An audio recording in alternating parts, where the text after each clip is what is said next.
Olá, tudo bem? Que bom vê-los novamente, não é? Se é que eu posso dizer assim. Certamente você tem apreciado a palavra de Deus e Deus está aqui novamente pela sua palavra para te abençoar. Sou o pastor Carlos e durante essa semana tão especial, eu tenho certeza que Deus já tem falado ao seu coração e vai ser cada dia uma bênção estarmos juntos em torno da palavra de Deus. Que Deus me abençoe, que Deus te abençoe e que possamos neste momento tirar profundas reflexões da palavra de Deus. Hoje o tema é compaixão e misericórdia.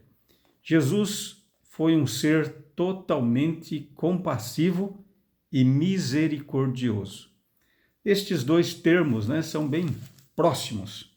Uma pessoa que tem compaixão e que tem misericórdia. Uma pessoa que acolhe, uma pessoa que ama aqueles que são rejeitados, aqueles que não merecem o auxílio, que não merecem o amor. É essa figura, que nos traz essas duas palavras, esse significado. É amor ao que não tem direito, supostamente, de ser amado. Neste momento, eu quero, como tema, trazer aqui no livro de Provérbios, capítulo 14, o verso 21, diz assim: O que despreza ao seu vizinho peca, mas o que se compadece dos pobres é feliz. O que se compadece dos pobres é feliz.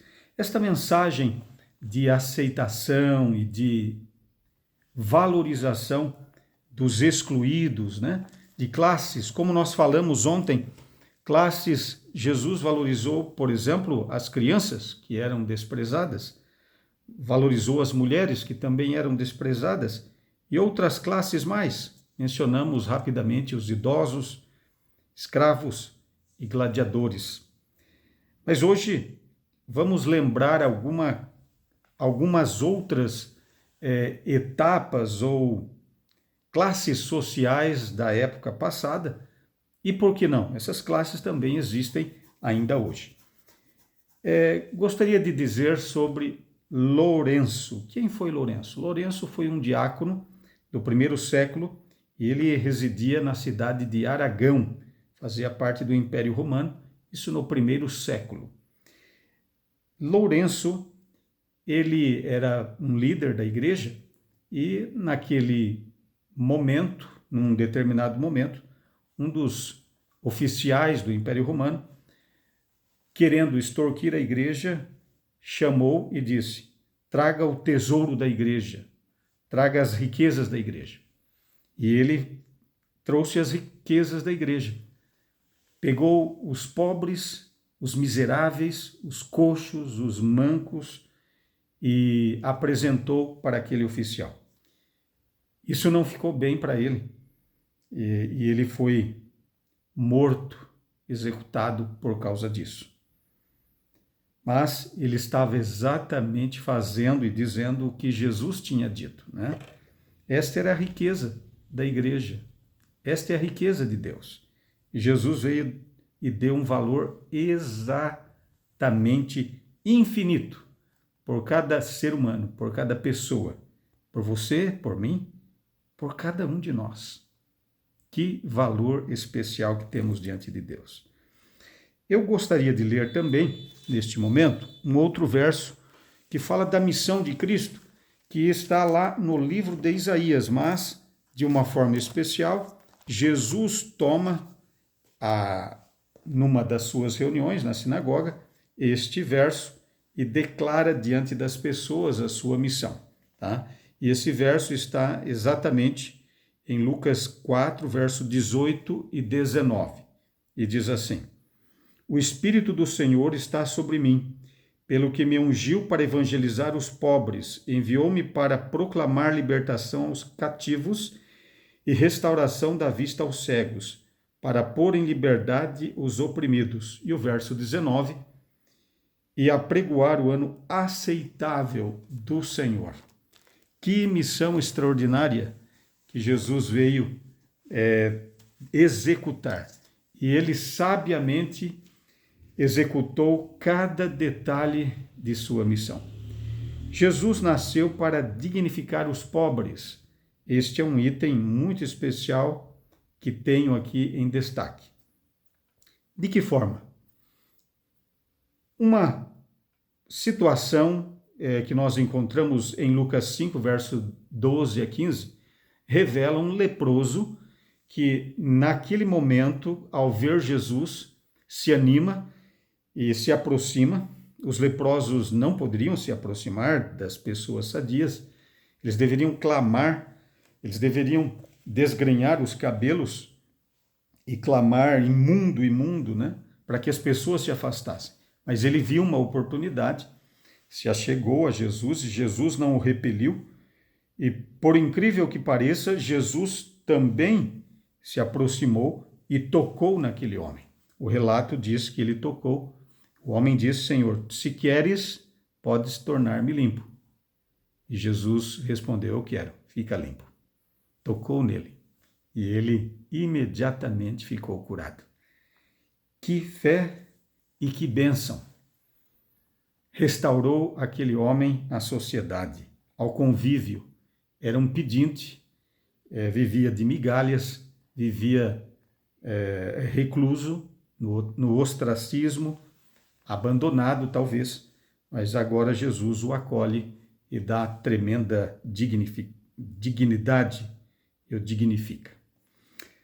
Outro grande e belíssimo exemplo que nós temos na palavra de Deus é uma outra história também em Lucas.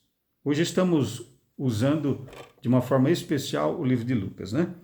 Lucas 5, Lucas 4 e agora Lucas 8, verso 26 a 34, nós temos aí o relato de uma cura espiritual, de uma libertação espiritual, porque Satanás havia possuído um homem e ele era dos piores possessos, porque era uma legião, uma grande multidão de demônios que o atormentavam e o tinham como cativo. Jesus se aproximou dele e ele, grunhindo, desesperado, ele queria falar, queria pedir socorro, mas só saía gemidos, grunhidos, gestos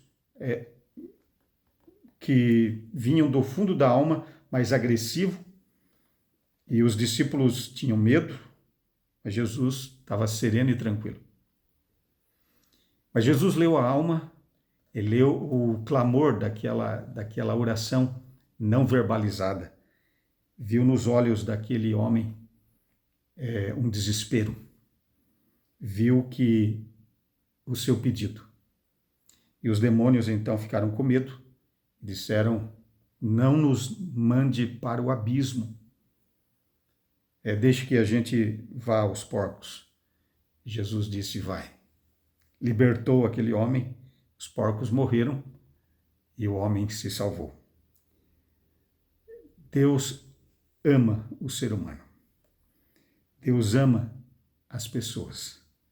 Talvez algumas pessoas correm, né, de você, não sei, por alguma situação, por alguma circunstância.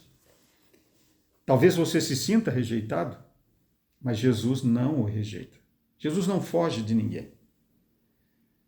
Todo aquele que for a ele vai encontrar braços abertos, assim como esse possesso se tornou um homem livre de bem e se tornou naquela região um missionário excelente, maravilhoso, contando a sua história. Sua história de libertação por Jesus Cristo, aquele que veio para proclamar libertação aos cativos.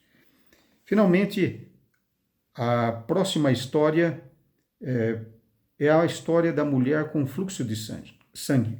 Jesus nasceu para conceder uma nova vida a todos. Não apenas ao pobre, ao possesso, mas a todos. E aqui, novamente, resgatamos a história daquela mulher com fluxo de sangue, que por 12 anos também deveria se isolar, mas toma a fé, vai no meio da multidão, toca em Cristo, na orla do seu vestido, na pontinha do vestido, e ali Jesus percebe que tinha poder saído dele. O Espírito Santo tocou em Jesus, dizendo: poder saiu de ti, cura, virtude. E aquele simples toque de fé fez com que aquela mulher fosse curada. Jesus, para não deixar aquela história só entre ele e ela, inquiriu: quem me tocou? Pedro dizendo: todos te tocam, Senhor. Não, o toque da fé, toque especial. E a mulher, percebendo que não tinha escapatória, deu testemunho: eu toquei, eu fui curada. Chorando, tremendo e chorando de vergonha, de alegria, agora exulta, dá o testemunho e Jesus diz: tua fé te curou, minha filha, vai em paz. E aí o milagre se completou, né? E isto se tornou notório, uma história extraordinária que está sendo contada hoje, depois de tanto tempo, e nunca será esquecida. Jesus ama os fracos. Jesus ama os pobres, os miseráveis. Jesus ama os pecadores como eu e você. Jesus veio para nos salvar. Jesus veio por causa de nós. Queridos, você deseja ser um seguidor de Jesus? Se você vivesse nos dias de Cristo, estaria no meio da multidão que o seguia para criticar ou para se deliciar com as obras e as palavras de Cristo? Desejaria ser um dos seguidores mais íntimos, um dos discípulos? Tomara que sim. Se sim, eu oro por você. Se está em dúvida, também oro por você. Feche os seus olhos, se puder. Querido Pai, abençoe todos os teus filhos, que sejamos cada dia mais apaixonados por este ser glorioso que deixou as cortes dos céus e veio em nosso favor. Obrigado pela libertação, pela cura, pela restauração. Em nome do Senhor Jesus é que oramos. Amém. Fique com Deus. Amanhã tem mais. A palavra de Deus cura, liberta e salva. Deus o abençoe.